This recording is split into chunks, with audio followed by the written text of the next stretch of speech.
Good morning, namaste, and welcome to the Vedanta Society of Greater Houston and our class on the Gospel of Sri Ramakrishna. Om Sarva Jiva Papanasha Karanam Bhaveshwaram Swikritang Jagarbhavasa Deha Pashamidrisham Yapitam Swalilaya cha yena divya jivanam Yapitam Swalilaya cha yena divya jivanam Tannamami Deva Deva Ramakrishnam Ishwaram. Om Shri Vivekanandari Satchishya Supujitaya Shri Sharada Devya Virata Sevitaya Shri Ramakrishna Paramahamsaya Avatara Varishtaya Chate Namaha. We salute Sri Ramakrishna, God of gods and Lord of existence, who of his own free will took on human birth and lived a luminous life of divine play for the destruction of human ills. We salute that incarnation, Paramahamsa Ramakrishna, who is worshipped by pure-hearted disciples like Vivekananda, and who is worshipped ceaselessly by Sri Sarada Devi, the Divine Mother herself.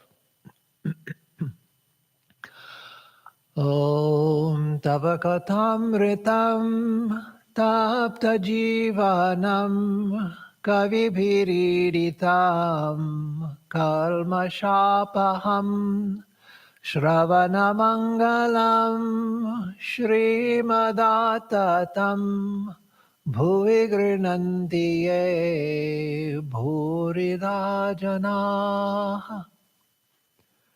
O Lord, your nectar-like words are praised by the wise and full of auspiciousness. They destroy the curse of evil, bring good to those who hear them, and bring new life to those who are scorched by worldly existence. Magnanimous indeed are they who spread your message. Om Shanti Shanti Shanti Hari Om Tat Sat. Om Peace, peace, peace be unto us all.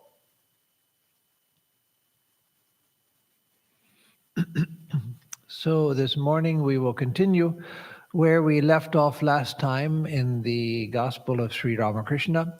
We are on the chapter entitled Sri Ramakrishna's Last Visit to Keshab, that is Keshab Chandra Sen, the head of the Brahmo Samaj, and by this time the new branch of the Brahmo Samaj called the Navavidhan, or the New Dispensation. And so this was November 28th, 1883, and we're in the very middle of page 323. So Sri Ramakrishna had come to Calcutta to see Keshab because Keshab was very ill. And I don't think by this time many people had hoped that he would recover because of the seriousness of his illness. So Sri Ramakrishna had come to see his dear friend. Keshab was not a disciple, though certainly Keshab was deeply influenced by Sri Ramakrishna. His whole spiritual life had been charged by Sri Ramakrishna. So in a sense, he was, though he would not have said it, he was a disciple in fact, though he would not have used those terms, nor did Sri Ramakrishna ever say any such thing. But if the guru is the one who gives the impetus to the disciple in spiritual life, gives spiritual knowledge, spiritual power, and then the inspiration to carry on with spiritual life, then certainly Sri Ramakrishna was, in effect, Keshab's guru. So he had come to see Keshab, concerned about his health. And when he came into the house, he went into ecstasy immediately and was helped into the drawing room. And there he waited for a good while for Keshab to appear. Again, because Keshab was very ill, it took him time to become presentable and get out to see Sri Ramakrishna. And when he came out, Sri Ramakrishna began to speak about high spiritual matters, which we have already read, beautiful words that he said to Keshab. And then gradually, as he spoke, his mind came down and he became aware of the outer world. And then, in what we were finishing with last time, Sri Ramakrishna began to talk to Keshab about his health, telling him that there was a reason why he was ill, and that was that many spiritual emotions had passed through his body. And Sri Ramakrishna used the analogy of a boat passing through a large boat passing up the Ganges. You see the boat passing, but it's after the boat has passed that the wake from the boat, the waves caused in the wake of the boat, beat against the shore of the Ganges. And so, in the same way, spiritual emotions pass through the body, but after some time, they can work havoc on the physical frame, and one can fall very sick. Sri Ramakrishna said that even happened to him. And so Sri Ramakrishna says that is why Keshab his physical frame was so racked with disease. And that we have to understand from two standpoints. One is that yes, he had spiritual awakening, not enlightenment, but a deep spiritual awakening, and many spiritual emotions passing through him through the influence of Sri Ramakrishna, and that had taken its toll on Keshav's frame. But also because Keshab had not lived the life of a yogi and had not lived a life of austerity and simplicity, and practiced spiritual discipline for many years. And so his nerves and body had not become strong enough to contain what spiritual emotions did pass through his body. So Sri Ramakrishna's body was racked with disease or racked with sickness during his sadhana period because he did things like go for 12 years without sleep, not sleeping for 12 years because of the intensity of his longing for God. He passed 6 months in Nirvikalpa Samadhi, unaware of the body, unaware of the nature's calls and so forth, unaware of food. And so the extraordinary things that Sri Ramakrishna had been through, even the pure body of Sri Ramakrishna was racked with illness as a result. But Keshav's was because he was relatively a green instrument, an unprepared instrument. And so through Sri Ramakrishna's association, spirituality had awakened in him, but even a little of it was enough to cause his body to fall sick. So the last paragraph we read, I'll read again and then continue into the next paragraph because they're connected. Sri Ramakrishna said to Keshab, "Whenever I hear that you are ill, I become extremely restless. After hearing of your last illness, I used to weep to the Divine Mother in the small hours of the morning. I prayed to her, 'O Mother, if anything happens to Keshab, with whom then shall I talk in Calcutta?' Coming to Calcutta, I offered fruits and sweets to the Divine Mother with a prayer for your well-being." And then the new paragraph says, "The devotees were deeply touched to hear of Sri Ramakrishna's love for Keshab and his longing for the Brahmo leader, master. But this time, to tell the truth, I didn't feel anxious to that extent. Only for 2 or 3 days did I feel a little worried." And we can surmise here that the reason for that was, at least one of the reasons for that was, Sri Ramakrishna knew that Keshav's time had come. Before, Sri Ramakrishna had prayed to the Divine Mother, promised to the Divine Mother he would offer green coconut and sugar to her if she would cure Keshab, and Keshab was cured. But this time he knew that Keshav's end was near. Then the narration continues. Keshav's venerable mother came to the east door of the room, the same door through which Keshav had entered. Umanath said aloud to the master, "Sir, here is mother saluting you." So I'm not sure. I think that Umanath was Keshav's brother, but I'm not sure. So anyway, he announced the coming of the mother into the room. "Sir, mother is here saluting you." Sri Ramakrishna smiled. Umanath said again, "Mother asks you to bless Keshav that he may be cured of his illness." So I should say that in India there's a deep and long belief that holy people, holy men and women, that they have the power to cure by their blessings and by their good wishes. And so therefore, as would be common at that time in India, and even now among those who are in touch with the tradition, Keshav's mother asked Sri Ramakrishna to bless him and cure him of his illness. Master to Keshav's mother, "Please pray to the Divine Mother, who is the bestower of all bliss. She will take away your troubles." Now, by that, Sri Ramakrishna didn't mean that she will cure Keshav's illness.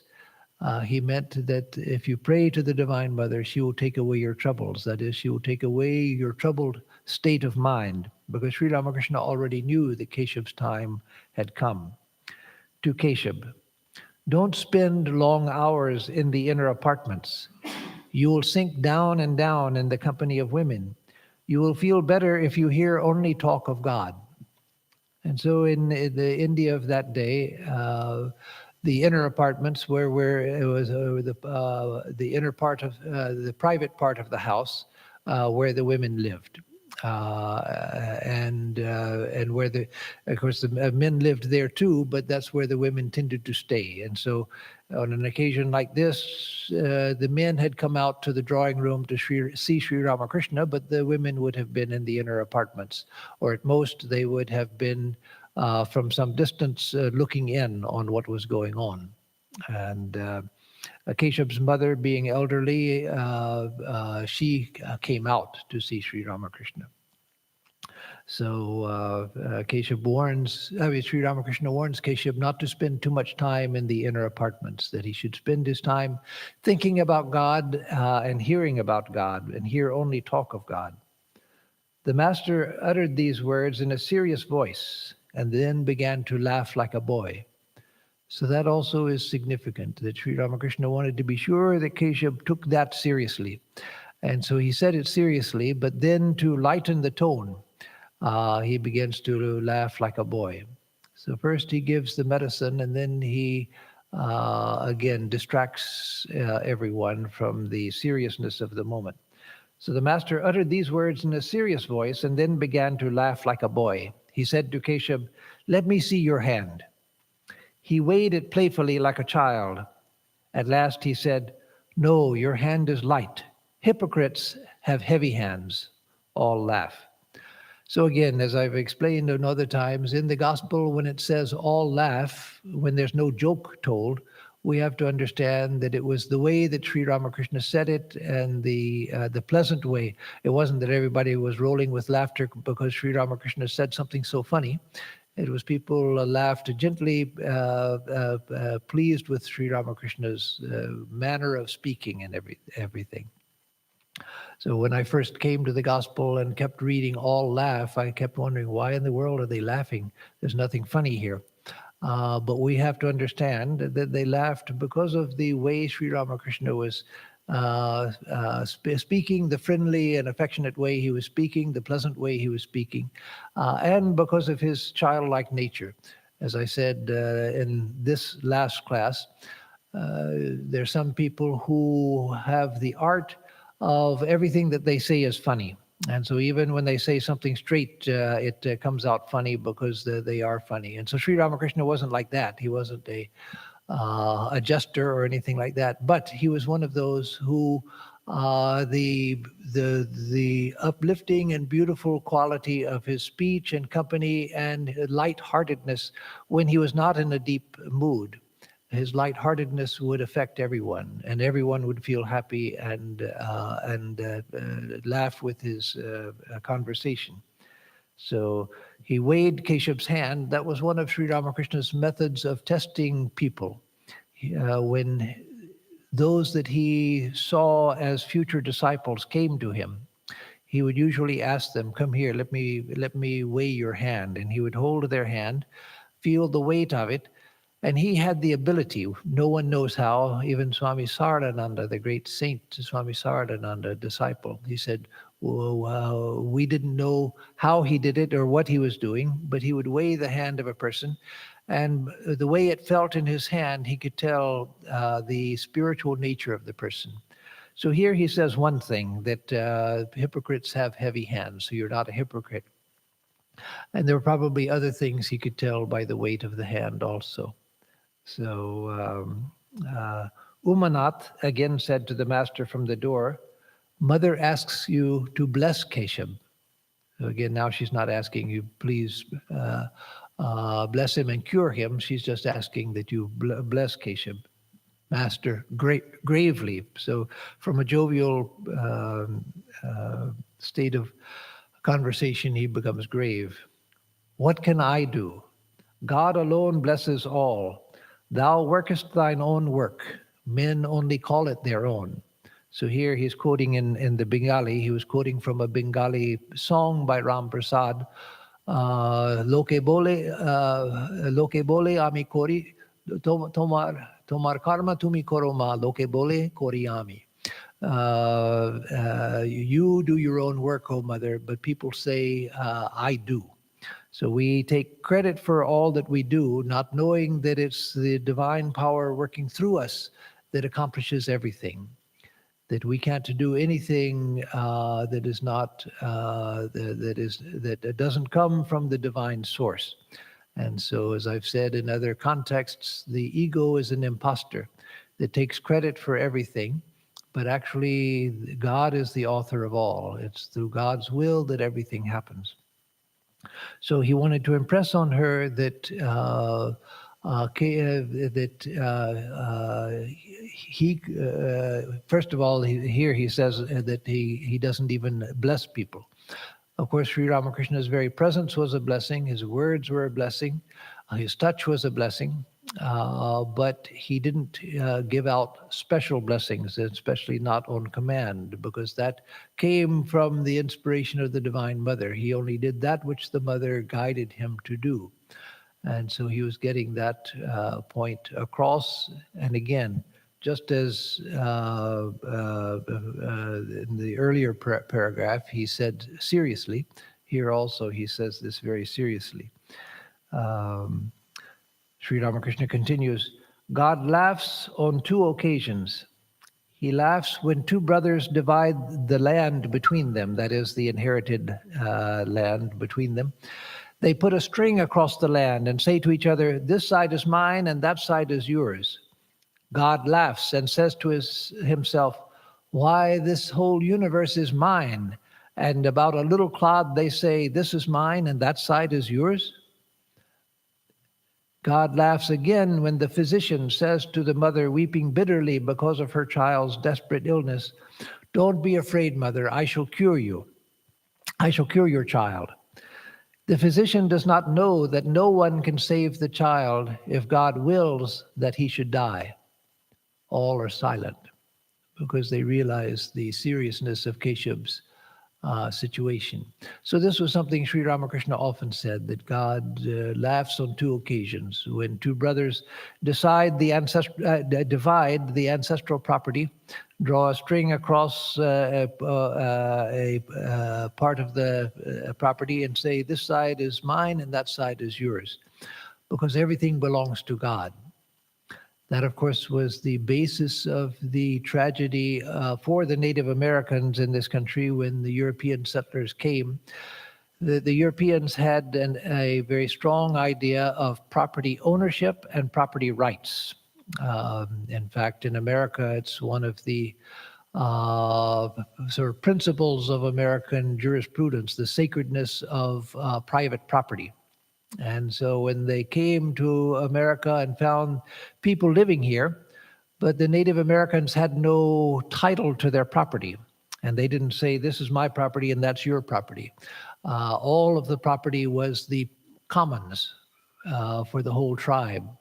There was no such thing as private property. And so the settlers said, in North and South America, well, if they don't own the property, then someone has to own it, so we own it.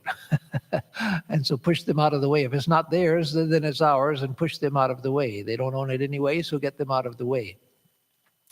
And of course, there were other factors as well at work. But that idea of private property, which was absent from the Native Americans. So here Sri Ramakrishna says that's one time when God laughs, when people claim a piece of property as their own. And the other time is when the physician tells a mother, I will cure your child, not understanding that no one can save someone that God has willed to pass away. And so that, of course, Sri Ramakrishna says, because he knew that it was time for Keshab to leave his earthly life. The narration continues. Just then Keshab was seized with a fit of coughing, which lasted for a long time. The sight of his suffering made everyone sad. He became exhausted and could stay no longer. He bowed low before the master and left the room, holding to the wall as before. So one wonders if Keshab knew that this was the last time that he would see Sri Ramakrishna. It's quite possible that he did, because many people, I've seen myself, people who, when they saw a loved one who was maybe going to come back later, then they say goodbye to that loved one. The loved one doesn't know that they're never going to see the person again, but the person who is on their deathbed knows that this is the last time I'll see them. So I've seen with my own eyes that once, just one of several examples. Once I went to see a devotee who was in the hospital. He was probably in his late 70s, early 80s, but he had always taken good care of his health. But he had had a problem with swallowing for some time, and it turned out that he had swallowed a lot of food into his lungs, as happens sometimes with older people. And that had set up infection in his lungs. And so I went to see him in the hospital, and he didn't look so bad. And of course, lying in the bed and ill, but not so bad. And so I said, so George, I'll come back to see you. And he looked at me very straight and very serious and said, goodbye, Swami. Goodbye, Swami. And I knew that he knew that I wouldn't see him again. And he said it with that finality that was unmistakable. And so I didn't see him again. I might have been the next day, I think, that he passed away.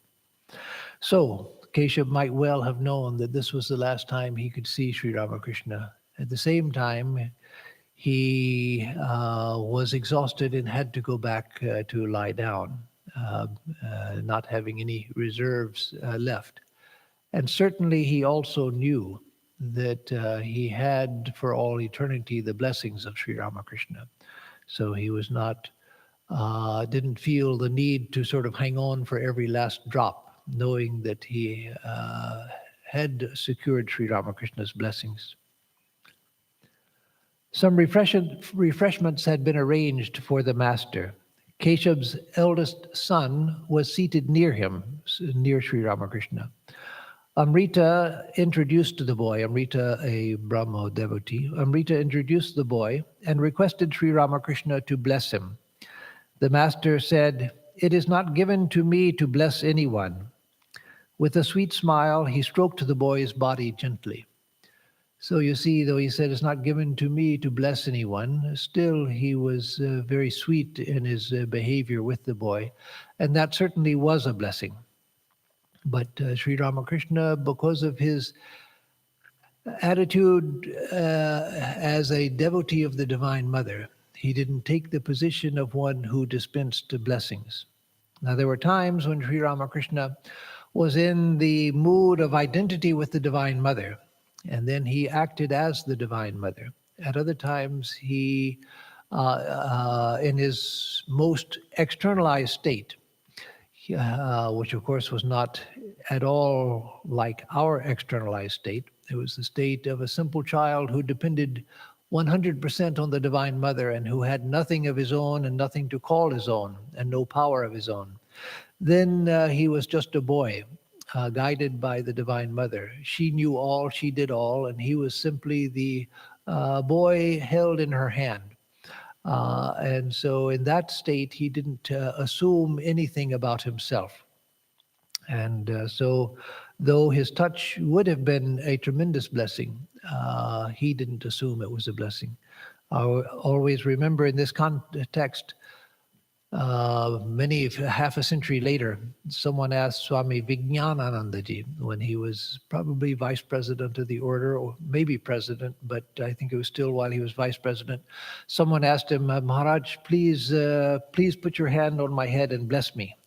And Swami Vijnanananda jokingly said, if I could do that, then I would walk around like this all the time, blessing myself. so he wouldn't do that either.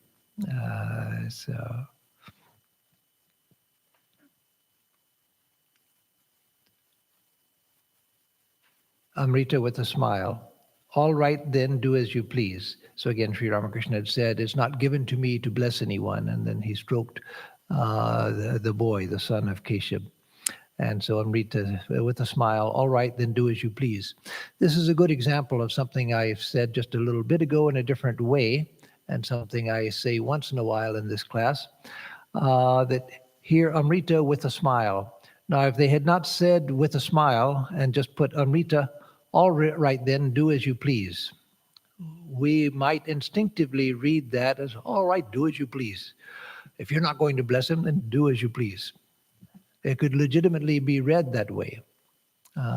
So we have to be careful when reading texts like this, that we don't superimpose things on it, which we might guess are there, but which are not there. Here, the narrator, Master Mahashaya, he has put Amrita with a smile, then do as you please. Meaning, yes, sir, you do as you please, whatever is pleasing to you.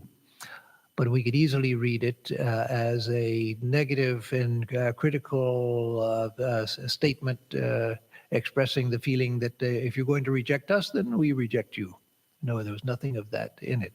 So with a smile, all right then, sir, do as you please. Master to the devotees, I cannot say such a thing as, may you be healed. I never ask the Divine Mother to give me the power of healing. I pray to her only for pure love. And that's something that we know from Sri Ramakrishna's life. If we've read much of Sri Ramakrishna, we know that he could never utter selfish prayers. He could never utter prayers for a particular outcome. Let this happen. Of course, even there are exceptions. Because again, he prayed to the Divine Mother, Mother, if you will cure Keshab. He didn't say, Mother, cure Keshab. But he said, Mother, if you will cure Keshab, I will give you green coconut and sugar candy. And so later he did offer it when Keshab was cured. And so there are exceptions even to this rule. But in general, Sri Ramakrishna could never utter a selfish prayer, only prayer for love and knowledge, understanding, etc. So I pray to her only for pure love. Let me just also add that in the Great Master, a 8-week course on which I just finished last week, there Swami Saradananda discusses the way that this tradition of Hindu holy men giving out medicines and blessings to cure people came about. He says, and I don't know the historical justification for this, but he says it was through the Buddhists, that the Buddhists began to cultivate knowledge of herbs so that they could use herbs to cure people, treat people in the days when that was medicine, and oftentimes very effective medicine still. There are many of us who use herbs preferably when we can. And so the Buddhists cultivated that knowledge of herbs, and in that way it came into the tradition of the shramanas, of the monks. And so Hindu monks also were affected by that from the dominant position of Buddhism in society. And Hindu monks began to do the same. And so you often find here in the Gospel or in the lives of Sri Ramakrishna, people coming to him asking for some medicine for some sick person at home. And Sri Ramakrishna say, I don't give out medicines. You go to such and such a sadhu, he gives out medicines. He wouldn't do that himself. And so there's nothing wrong with herbal medicine. There's nothing wrong with using medicine to help people. And we in the order have clinics, both allopathic, that is Western style hospitals. We also have homeopathic clinics where homeopathic medicine is given out. And we have Ayurvedic clinics where Ayurvedic herbal medicine is given as well. And naturopathic clinics as well, where naturopathy is practiced. And so there's nothing wrong with that. But what Sri Ramakrishna didn't want and what he discouraged was that people come to holy people for cures for illness, because then it's perverting the very value of holy people, holy men and women, when they're thought of as people who work miracles and who can heal the sick. And so then, as I've said in other contexts, that's looking on God and holy people as vending machines. You come and put in your request, you give a coin or something, and push the button, and you get your medicine, and you go home. And where was spirituality in all of that?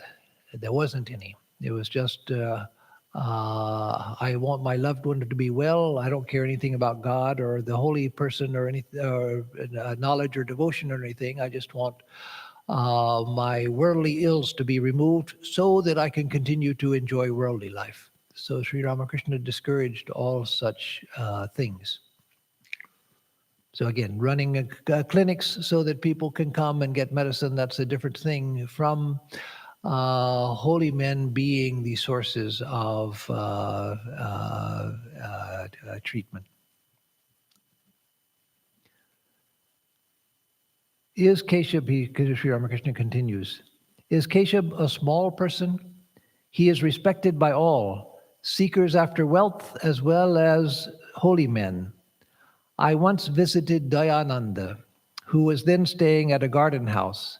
I saw he was extremely anxious about Keshav's coming. He went out every few minutes to see whether he had arrived.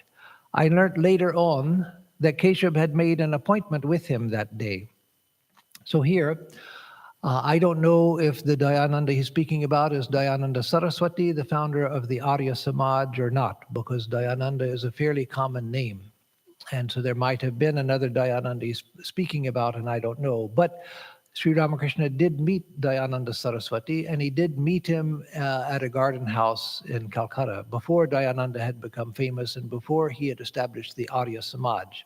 So I doubt that it's that Dayananda, because this happened after Sri Ramakrishna already knew Keshav, which happened in 1875. So I doubt that it was Dayananda Saraswati. And usually he is identified as Dayananda Saraswati, not just Dayananda. So anyway, this whichever Dayananda it was, he was waiting for Keshav. I learned later on that Keshav had made an appointment with him that day, and so that's why he was anxious to keep coming out to see whether Keshav was coming.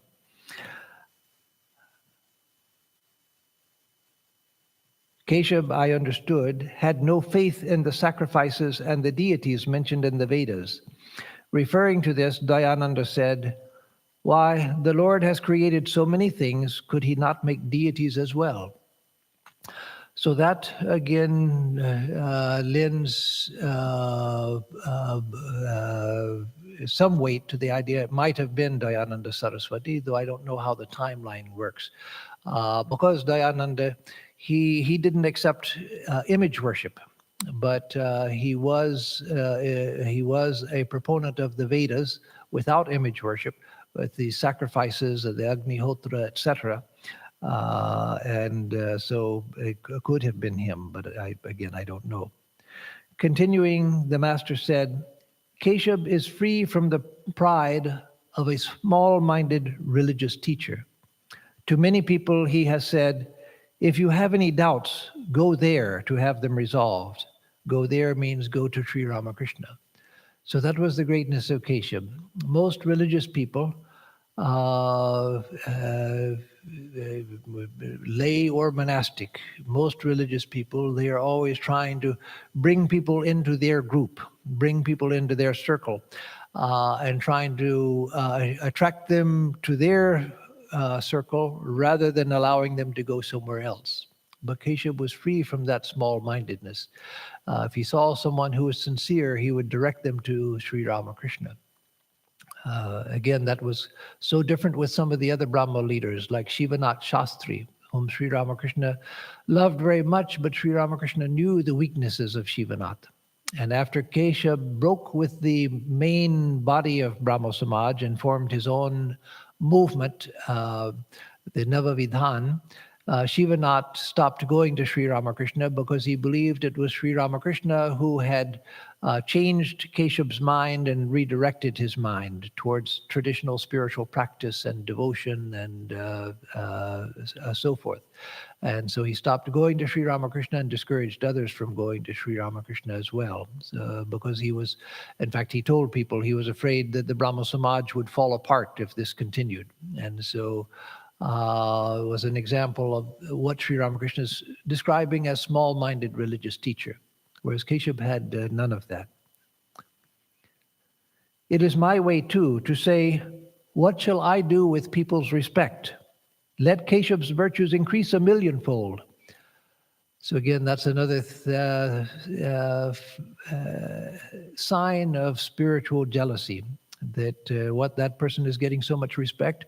Do they think that I'm less? I'm no less than they are. People should show more respect to me.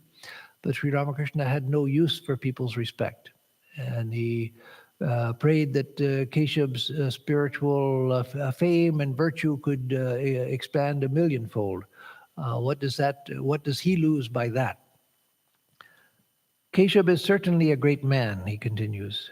Everyone respects him, seekers after wealth as well as holy men, unquote. Thus did Sri Ramakrishna praise Keshab before the latter's disciples. After partaking, let me stop on that for a moment and say that that's a general principle we should all observe, never to diminish someone's teacher in front of the disciples. Even if you don't like a spiritual teacher, you think that they're a hypocrite, you think that they are not good. If someone is devoted to that teacher, we should never insult the teacher in the hearing of a disciple, because two things can happen. One is that the person turns against us because we have insulted someone who they regard as very sacred. And the other thing is we destroy that person's faith without giving them anything to replace it. I've seen a number of times people who lost faith in their spiritual teacher, and often for good reason, because they found out their teacher was a hypocrite in a variety of ways. But that made it impossible for them to believe in any spiritual teacher. And so we shouldn't take it upon ourselves to destroy people's faith. Let them find out for themselves. It's not up to us to take that away. That if a person has faith in a spiritual teacher, even if that teacher is not good, the person gets some benefit from it. And if they lose that faith, it may be impossible for them to regain faith in anything else. So we shouldn't take on the karma of destroying someone's faith. So Sri Ramakrishna wouldn't do it. After partaking of the refreshments, the master was ready to leave. The Brahma devotees accompanied him to the cab, which was standing in the street. While coming down the stairs, the master noticed that there was no light on the ground floor of the house. He said to Amrita and Keshab's other disciples, "These places should be well lighted. A house without light becomes stricken with poverty. Please see that it does not happen again." This was something that Sri Ramakrishna was very insistent on, that a house should not be without light, out of miserliness or the desire not to spend any money on electricity to keep everything dark. No, that doesn't mean that everything should be lighted and that one should waste electricity. No, certainly not. But he said that it brings ill fortune to a house for it to be unlit. And so that's why he insisted that that they do something about the ground floor, which was unlit. So several things like that Sri Ramakrishna was very insistent on, especially for householders. Keeping a light on in the house. Another thing was if he saw people with torn clothing, he would tell them to change it. That wearing clothing like that, he said, brings ill fortune. So whether it was clothing or not being too miserly with lights in the house, he would warn against both because they bring ill fortune. Then Sri Ramakrishna left for Dakshineshwar with one or two devotees. On his way to Dakshineshwar from Keshav's cottage, that is again the lily cottage, Sri Ramakrishna stopped at Jai Gopal Sen's house. It was about 7 o'clock in the evening by now. In the drawing room, Jai Gopal's relatives and neighbors had gathered. Vaikunta, Jai Gopal's brother, said to the master, "Sir, we are worldly people. Please give us some advice." So there were other Vaikuntas. There was Vaikuntanath Sanyal, who was a very close devotee of Sri Ramakrishna. This was not that Vaikunta. This was just a brother of Jai Gopal, Vaikunta Sen, Master, in answer to, "Please give us some advice." Master, do your duty to the world after knowing God. With one hand, hold to the lotus feet of the Lord, and with the other, do your work. So here, do your duty to the world after knowing God. What does that mean? Obviously, he's telling it to a person of the world, a worldly person who has some spiritual inclination. So he doesn't mean first realize God and then do your duty to the world, because that takes a lifetime, and in fact, it takes lifetimes to realize God. So he's not saying first go to the forest, spend your life in meditation, lifetime after lifetime to realize God, and then do your duty to the world. No. After knowing God, do your duty to the world means after having learned to fix your mind on God. And so that also does not mean that if you have family, if you have work responsibilities, responsibility for caring for others, etc., that you put all of that aside for several years while you go to an ashram and learn about God and meditate on God. And then once your mind is steady, not realized, but steady, then you come back and do your duty. No, he's giving advice to an ordinary person of the world who has a family, who has work, who has responsibilities that they can do. He's not giving impossible advice. So with that in mind, we understand that what he means by first know God and then do your duty to the world, or do your duty to the world after knowing God, it means while you're carrying on your duties, because you have to, you don't have a choice. The duties are there, you have to keep doing them. But turn your mind as you can, learn to turn your mind towards God, realizing that it's only after you have gotten some steadiness of mind, some faith in God, some deeper faith in God, that you will be able to do your duties in a way that is spiritually productive. So, yes, continue doing your duties, continue doing what you have to do, but put as much of your mind into learning how to think about God, how to devote yourself to God, until the mind acquires the habit of coming back again and again to a spiritual line of thought. Then, as you continue your duties, you will be able to do them in a way which is spiritually fruitful. So again, reading that, do your duty to the world after knowing God. With one hand, hold to the lotus feet of the Lord, and with the other hand, do your work. Vaikunta asks, Is the world unreal? Master, yes, it is unreal as long as one has not realized God. So that's a very telling statement, because many times Sri Ramakrishna says the world is not unreal. You have to accept the world as well as God.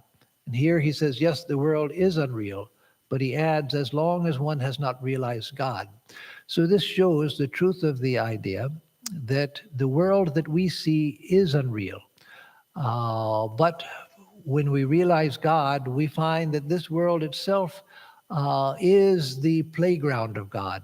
And as such, the world is real as the playground of God. It's not real as we see it. The world as we see it is unreal. But a time will come when we see everything filled with God, and we see everything happening by the will of God. We'll see everything coming out of God, resting in God, returning to God.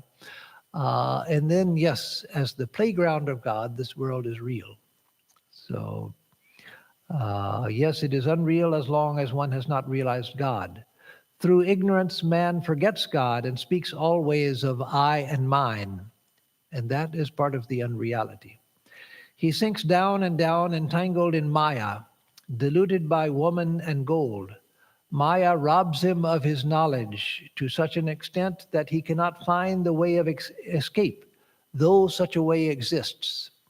Even though built into the nature of the universe, there is a way out of it. We can't find it. We're so engrossed in the world that we can't see the door leading out of the world. It's one of those things that is rarely thought about except by security people and robbers, thieves, that there is a way to get into and to override all security systems. There's always an escape into any secure system. Otherwise, you'd be in trouble if things were so secure that you couldn't get into them. There has to be a way into everything. There's a way out of every situation. There's a way into every situation. And so one can even get into and rob Fort Knox. The problem is you have to have an army stronger than the U.S. Army to do it. But there is a way to do it. So there is a way into every, a back door into every secure location, every secure situation. There is an escape out of every danger, and there is an escape out of the universe, a way built into the nature of the universe. Sri Ramakrishna said that this is made of both avidya maya and vidya maya, the maya of ignorance and the maya of knowledge or wisdom. And so it's through the maya of wisdom that we can get out of the universe. So again, he says, Maya robs him of his knowledge to such an extent that he cannot find the way of escape, though such a way exists.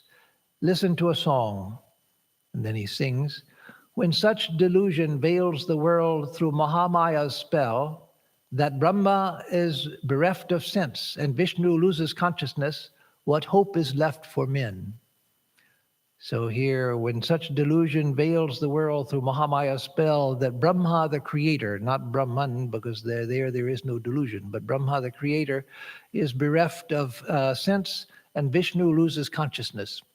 So Vishnu loses consciousness refers to the time when Vishnu incarnated as the Varaha, the pig.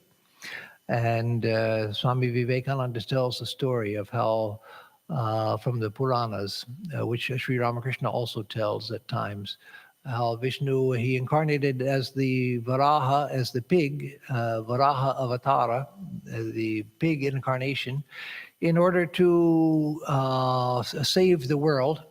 But after he finishes doing what he came to do as a pig, then he meets a sow, falls in love, and begins to live with his sow, and they have piglets, and they're wallowing in the mire, covered in mud, and having a great time. And so the gods are all in consternation. How is it that Vishnu, the Lord of the universe, he won't come back? We go and tell him, and he says, no, I'm quite happy here. And so what are we going to do? So they go to Shiva, and tell him. And Shiva says, no, that can't be, so let me go and take care of it. So Shiva comes, sees Vishnu, tries to talk with him. Vishnu won't listen. So then Shiva takes his trident and pierces the body of the pig, Vishnu's pig body. And when he pierces the body of the pig, then out comes Vishnu in his divine glory. And then he realizes, what? I who am Lord of the universe, how could I have been fooled into delighting in a pig, the life of a pig? But it said that such is the power of Mahamaya, that the impossible becomes possible. And so that's what the song is referring to. He continues, you all know from your experience how impermanent the world is. Look at it this way. How many people have come into the world and again passed away? People are born and they die. This moment the world is, and the next moment it is not. It is impermanent. Those you think to be your very own will not exist for you when you close your eyes in death. Again, you see people who have no immediate relatives, and yet for the sake of a grandson, they will not go to Benares to lead a holy life. Oh, what will become of my Haru then, they argue. So everyone dies. Death comes to everyone. And yet we put off our spiritual life because of our attachments to things of the world. So, and here he gives the example of one so attached to one's grandson that though they had planned and wanted to go off into retirement as a vanaprasti, someone who is going off in retirement to think about God, then what will my Haru do without their grandparent? So then he sings again, the narrow channel first is made, and there the trap is set. But open though the passage lies, the fish, once safely through the gate, do not come out again. Yet even though a way leads forth, encased within its own cocoon, the worm remains to die.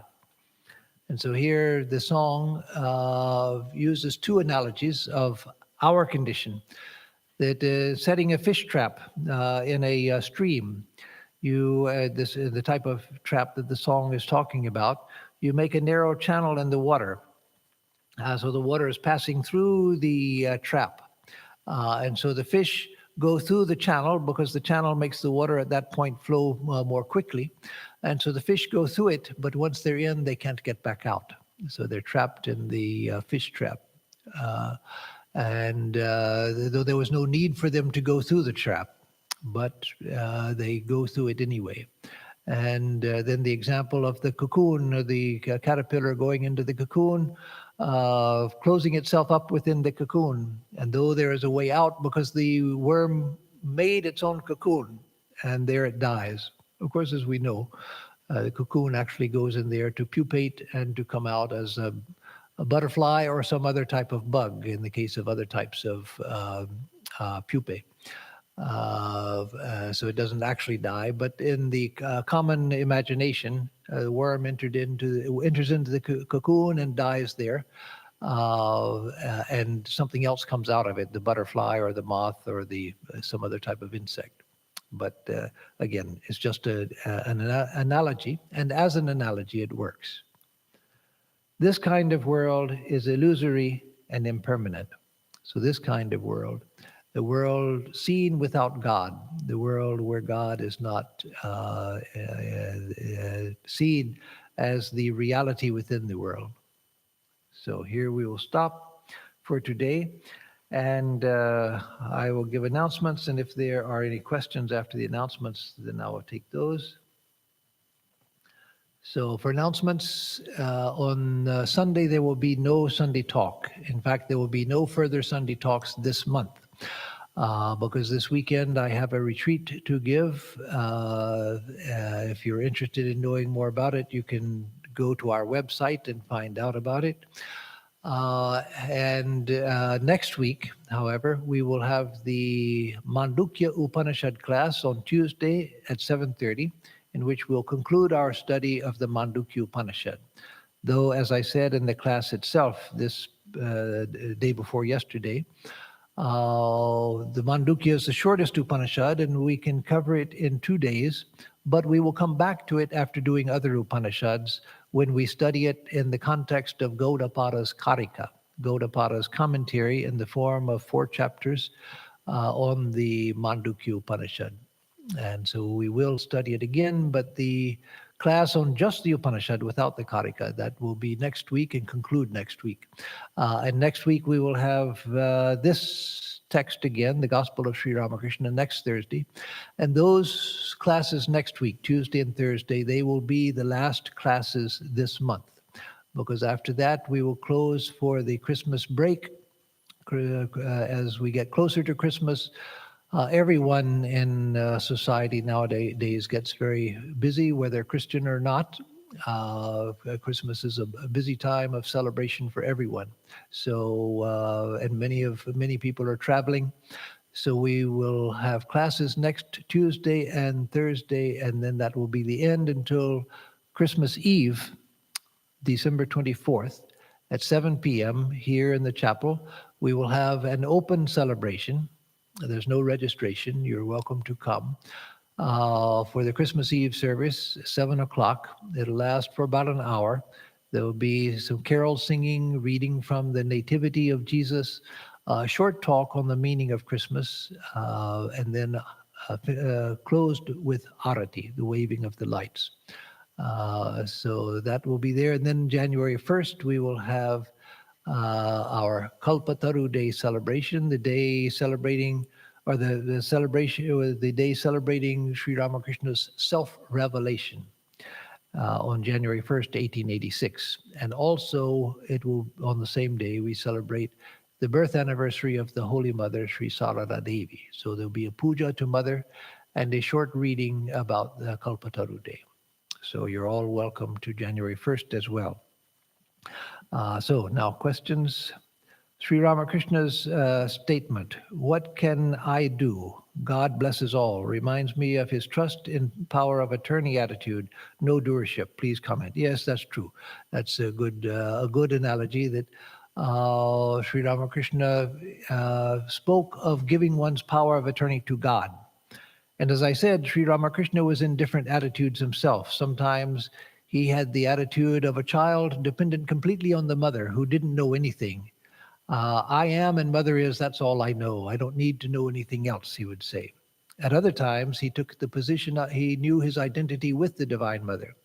And so he would act from the position of the Divine Mother. So he took the power of attorney from Girish in that attitude.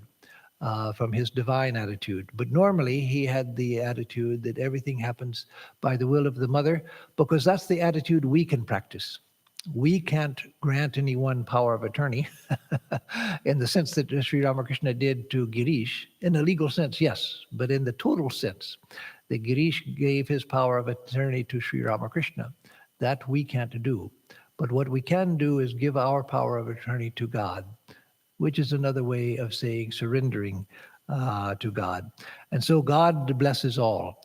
Why should I take the position that, yes, I will bless you, my child, I'll bless you, I'll bless you? No. If I have the attitude that God is the doer of all, how can I take the position of a blesser, one who blesses others? And then next is, what is the source text of the mantra starting with Vishnurva Tripurantiko Bhavatu Va? Yeah, that hymn that I often chant, sometimes at the beginning of talks, which I translate as, so those of you who are listening will know what the question is about. The Supreme Reality and its messengers are known by various names in various traditions, but as for me, etc. So no one I've ever found knows the source of that.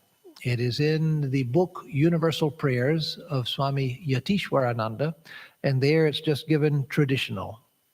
And so that's all that we know. No one knows where it originally came from. It's ancient, but not so ancient as to be of Vedic origin, certainly, because it mentions Buddha and Mahavira by name. So that is, there's another question here. Sri Ramakrishna could not ask material benefits from the Divine Mother. For the devotees of Sri Ramakrishna who still have material desires, if they pray to him for those, would he be displeased? Displeased isn't the proper term.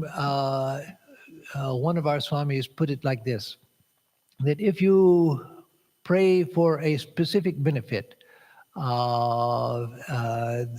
say, I'm poor, give me money.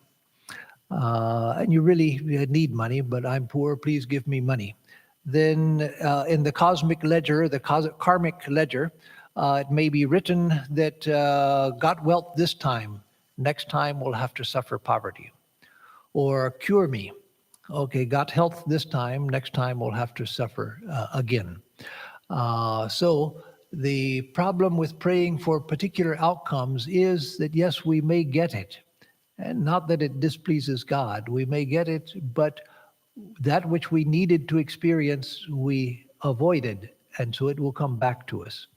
And so never pray for a specific outcome. You can pray for guidance. You can pray for help. You can pray for strength. Say we're in a situation that we don't know how to get out of. Please guide me out of this situation. I don't know what to do. If you're facing poverty, I don't know how to support myself or to support those I'm responsible for. Please help me. You don't know whether to take a new job offer or not because you're not sure of how it will affect you and your family. Pray, I don't know which is the right decision. Please guide me so that I can make the right decision. But don't ask, I want a new light blue Lexus of this model. Or if I'm more sporty, I want a brand new Maserati or Jaguar or whatever. No, don't ask for specific things. If you listen to New Age teachers of New Age religion, then you'll hear that when you pray for something, you have to be very specific because God doesn't want any vagueness in your prayers. He wants you to be specific. And I know someone who prayed for a husband who had brown curly hair and blue eyes and of a certain height. And strangely, she got just to that husband. But no, don't do that. Always recognize that God knows what I need more than I do. And so don't ask for specific things, but you certainly can ask for help. You can ask for guidance. You can ask for support. You can ask for strength. You can ask that you make the right decision. You can ask for a way out of a difficult situation. You can ask for protection. All of those things you can ask for. Just don't ask for things and specific conditions. Please cure my cancer. No. If it be your will, may I find a way out of this. If it not be your will, give me the strength to sustain it, whether praying for yourself or for someone else. So that's so it's not that you can't pray about anything in your worldly circumstances, your earthly circumstances. They're not worldly in that sense, but earthly circumstances, your daily circumstances, you can. Just don't pray for things and a specific condition. Pray for guidance and that God give you that which you really need. So with that, we will conclude, and I'll give the closing prayer. Om Niranjanam Nityam Anantarupam Bhaktanukampa Dhrita Vigraham Vai Ishavataram Parameshamidhyam Tam Ramakrishnam Shirasa Namamaha. We bow in adoration to Sri